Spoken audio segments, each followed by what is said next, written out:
Astuce numéro 3, comprenez la motivation du vendeur. Donc pour réussir dans l'immobilier, il est essentiel de comprendre pourquoi un vendeur souhaite se séparer de son bien, car cela peut tout changer dans une négociation. La motivation d'un vendeur est souvent une opportunité pour un investisseur. Donc par exemple, un divorce, une mutation professionnelle ou une succession peuvent créer une urgence de vente, ce qui rend le vendeur beaucoup plus flexible sur le prix ou les conditions.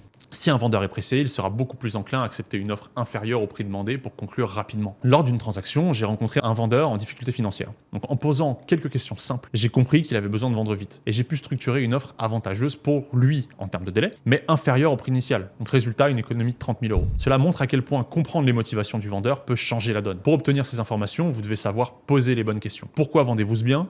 Avez-vous une date limite pour conclure la vente? Ces réponses sont souvent riches d'indices sur la flexibilité du vendeur. Les agents immobiliers peuvent aussi vous apporter des informations précieuses. Donc, en établissant une bonne relation avec eux, ils partageront souvent des détails sur la situation du vendeur, comme le fait qu'il a déjà trouvé un autre logement ou qu'il est sous pression pour des raisons financières. Et une fois que vous avez ces informations, utilisez-les pour renforcer votre position de négociation. Si le vendeur est pressé, proposez une offre rapide avec des conditions simplifiées comme des délais raccourcis ou moins de clauses suspensives. Et cela rend votre offre beaucoup plus attrayante, même si elle est légèrement inférieure au prix demandé. Et comprendre la motivation du vendeur est une compétence clé qui vous permet de transformer une négociation classique en une véritable opportunité. Donc,